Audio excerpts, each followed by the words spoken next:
flow to history and culture. This flow is rooted in what people think, and what they think will determine how they act. There is violence and a breakdown in society up to the point in which it's unsafe to walk through the streets in many of the cities of the world. On the other hand, there is a danger of an increasing authoritarianism to meet the threat of chaos in our own countries and internationally. Should we despair and give in? If not, how should we then live? The answer as to whether we should throw up our hands and give in is no. There are good and sufficient reasons for this. We can receive help from a quarter, which would be unexpected to most modern men. But to understand how, we have to delve back into history.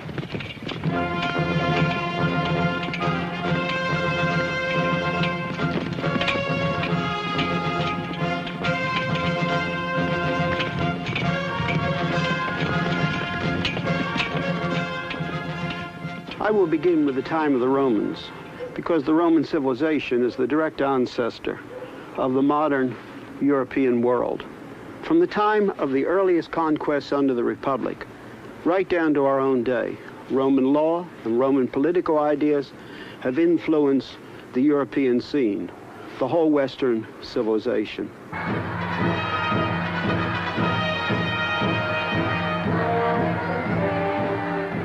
The Roman Empire was great, both in size and military strength.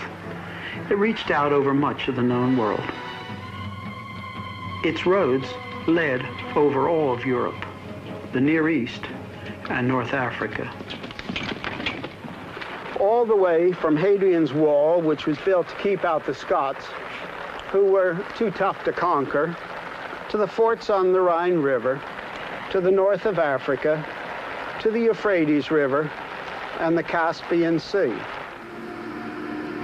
In one conquest, the Roman legions crossed the Alps, came down the Rhone Valley past the peaks of the Dent Midi to that place which is now called Vevey in Switzerland.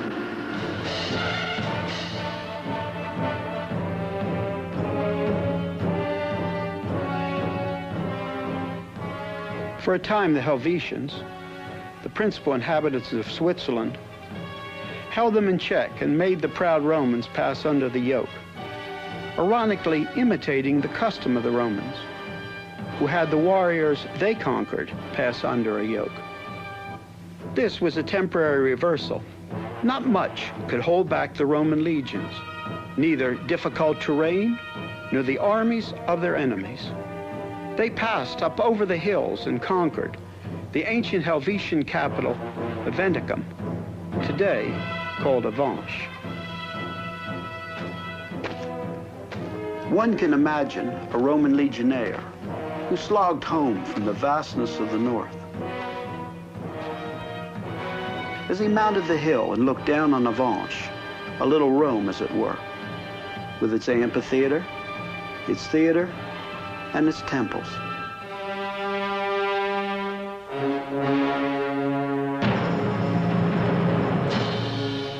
I love Avanches. It contains some of my favorite Roman ruins north of the Alps.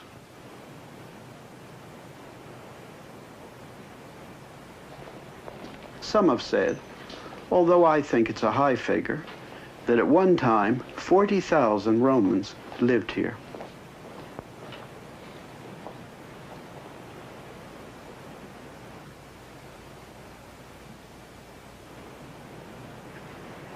The opulence of Rome was here at Avanches. This gold bust of Marcus Aurelius was found here.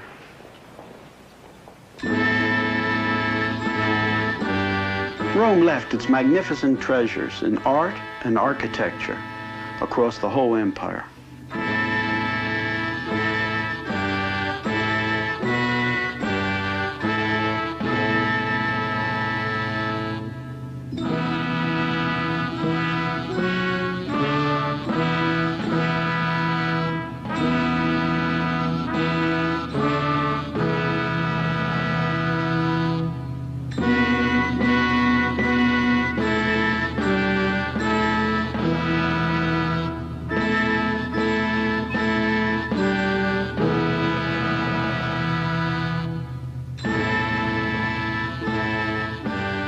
In many ways, Rome was great, but it had no real answers to the basic problems that all humanity faces. When a culture tries to build only on its military strength, very, very soon, these will prove not to be sufficient, for the simple reason that without a sufficient base of knowing what is right and what is wrong, why we should do certain things in contrast to why we should do certain others, no amount of military might is sufficient. Rome first tried to build upon the decisions of accepted citizens of the Republic, and later on the decisions of its emperors. But the attempt ultimately failed, because it was not a sufficient base on which to build a society. And they never had the kind of democracy we have, where everybody shares in it. But for those who were the real citizens of the state, they just tried to build on their opinions, and this totally failed. And then they turned to their gods. This is the goddess Diana, whose temple was in Ephesus, which is in modern Turkey. The Romans, like the Greeks before them, also tried to build upon their gods, in the hope of having something big enough upon which to rest their society. But their gods were not big enough, because they were finite. That is, they were limited. They were like bigger men and women, not basically different from human men and women. They were amplified humanity, not divinity. This being so, the Romans had no sufficient base intellectually. That is, they did not have anything big enough or permanent enough to which to relate either their thinking or their life. Therefore, they had no value system strong enough to bear the strains of life, either individual or political.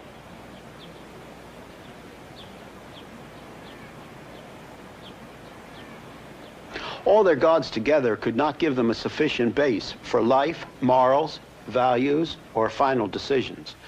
The Romans made their own gods depending upon their society, and when the society tumbled, their gods tumbled with them.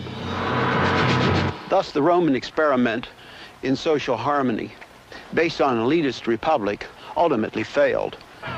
The Senate no longer could keep order. Armed gangs terrorized the city of Rome, and the normal functions of government were disrupted as rivals fought for power. Self-interest took the place of social interest, no matter how sophisticated the trappings. Thus, in desperation, the people accepted authoritarian government. In the days of Julius Caesar, Rome turned to an authoritarian system centered in Caesar himself.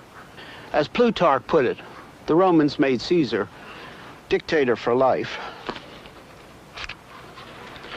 in the hope that the government of a single person would give them time to breathe after so many civil wars and calamities.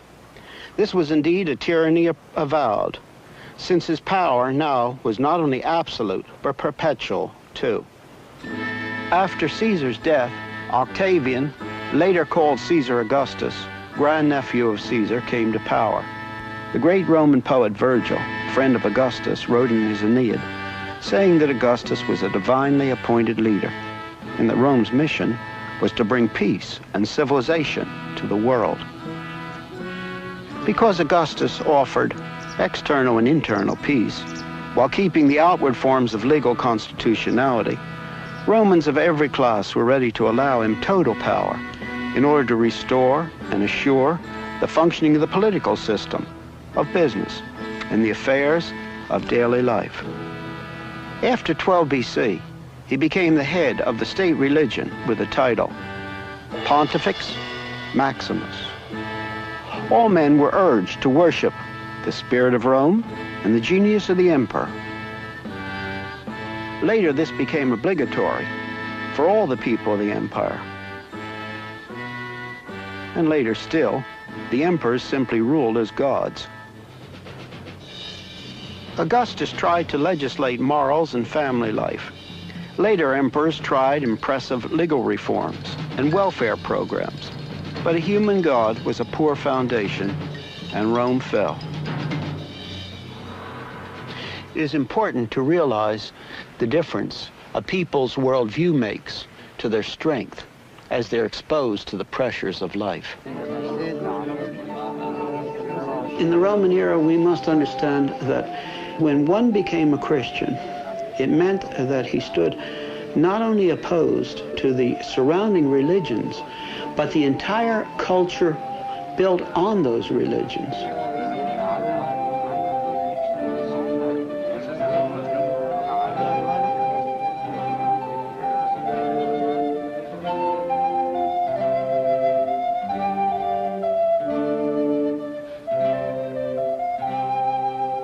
Back in the Roman days, when a person became a Christian and was marked as a Christian by baptism, it was a very short step at times from the open profession of faith to the martyr's death.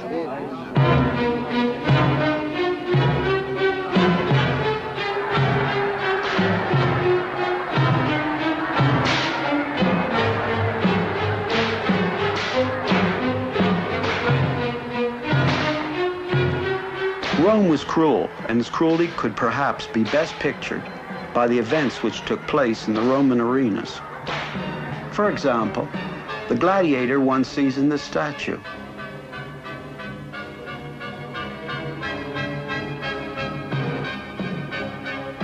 Or the Christians thrown to the beasts as people watched.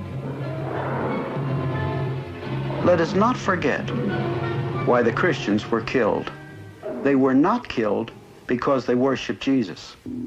At that time, many religions were practiced in the Roman world. Some were called the mystery religions.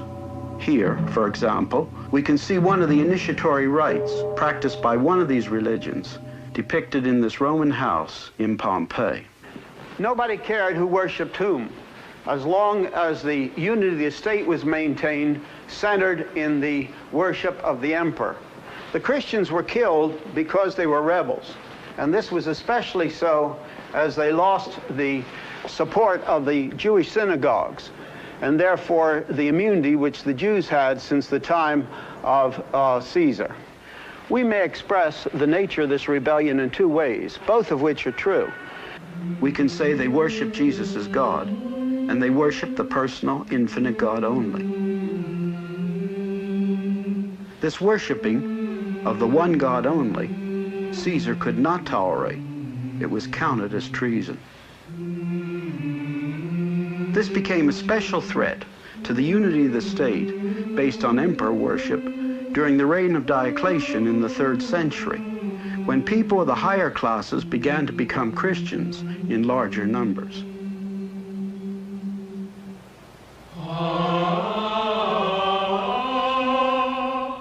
In the Roman era, when one became a Christian, it meant that he stood not only opposed to the surrounding religions, but the entire culture built on those religions.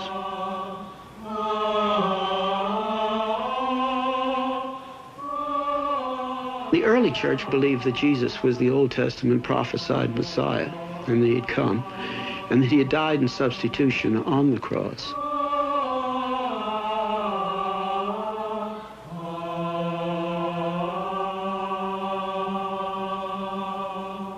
The second thing, however, is something that we're apt to forget, and that is that they really did believe that the Old Testament and the revelation in Christ and the growing New Testament, it was growing then, of course, say the 1st century, was God who had spoken, and that God had given truth, and as such they were not caught in the flux of the relativistic Roman world, because it really was relativistic, much like our own day.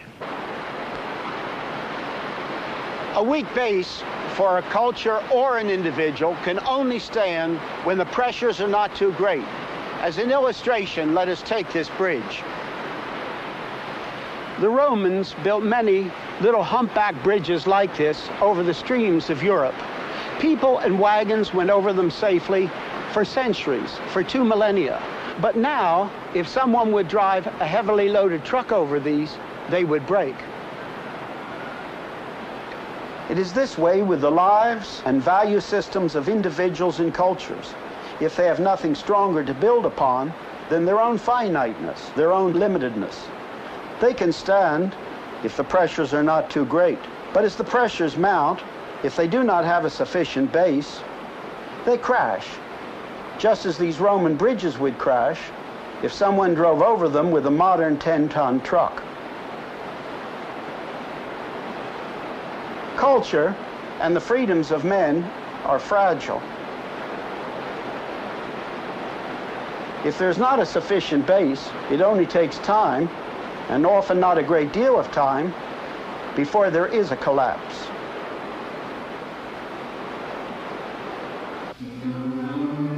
In catacombs such as these here in Rome, the Christians buried their dead and met for worship.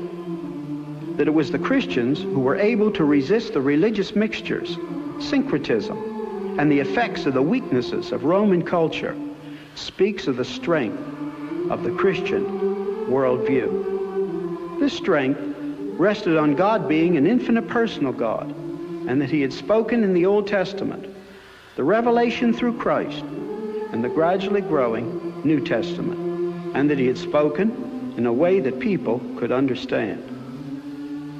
This meant that they not only had knowledge about the universe and mankind, which people could not find out by themselves, but they had absolute universal values by which to live and by which to judge the state in which they lived.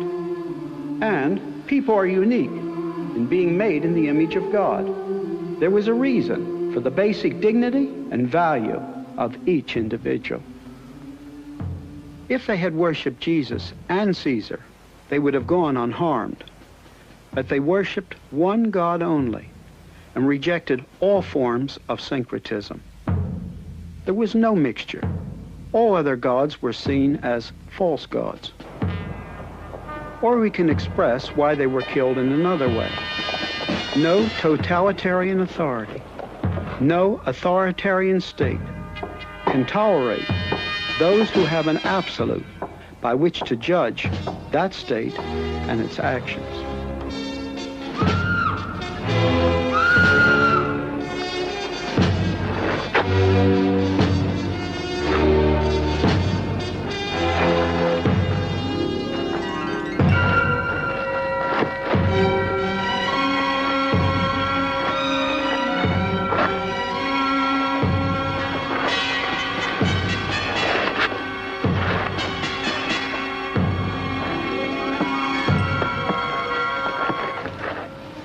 The Christians had a universal standard by which to judge not only personal morals, but the state. So they were counted as the enemy of totalitarian Rome.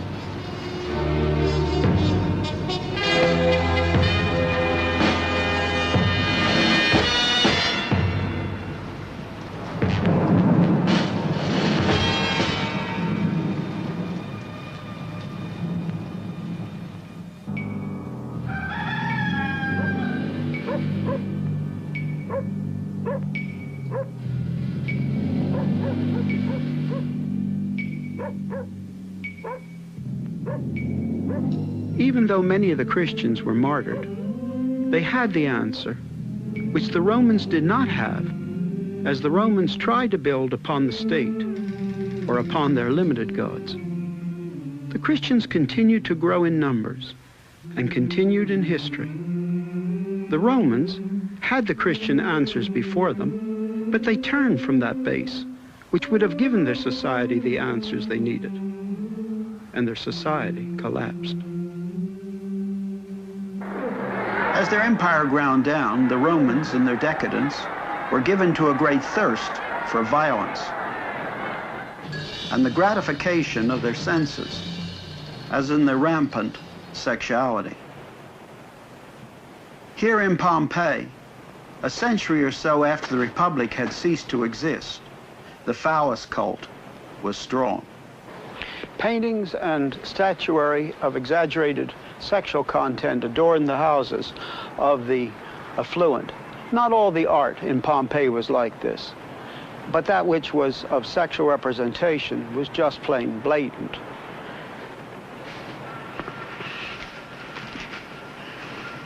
Rome collapsed, not from external, but from internal weaknesses.